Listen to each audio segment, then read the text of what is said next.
দুই দেশের কূটনৈতিক সম্পর্কের ভিডিও আর পেছনে বাজছে বাংলা গান। এমনই চমক দিলেন মালয়েশিয়ার প্রধানমন্ত্রী আনোয়ার ইব্রাহিম।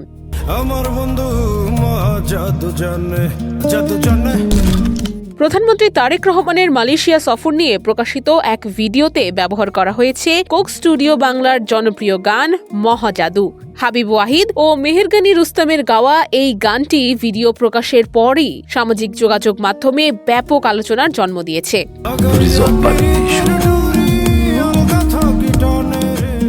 মঙ্গলবার সকালে আনোয়ার ইব্রাহিমের ফেসবুক পেজে প্রকাশিত প্রায় 2.5 মিনিটের ভিডিওটিতে দুই দেশের সরকার প্রধানের বৈঠক, মধ্যাহ্নভোজ, সাংস্কৃতিক আয়োজন এবং বিভিন্ন কূটনৈতিক মুহূর্ত তুলে ধরা হয়। পুরো ভিডিও জুড়ে আবহ সঙ্গীত হিসেবে শোনা যায় আমার বন্ধু মহাজাদু জানে।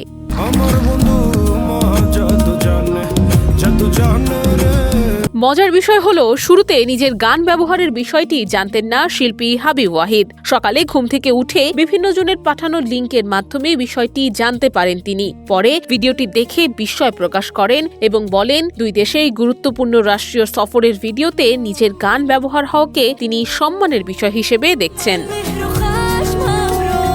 এদিকে ভিডিওটিতে রোহিঙ্গা সংকট নিয়েও কথা বলতে দেখা যায় মালয়েশিয়ার প্রধানমন্ত্রী আনোয়ার ইব্রাহিমকে। তিনি বলেন, বাংলাদেশ ও মালয়েশিয়ায় থাকা রোহিঙ্গাদের সংকট সমাধানে দুই দেশ যৌথভাবে কাজ করবে এবং আসিয়ানের মাধ্যমেও মিয়ানমারের সঙ্গে আলোচনা চালিয়ে যাবে।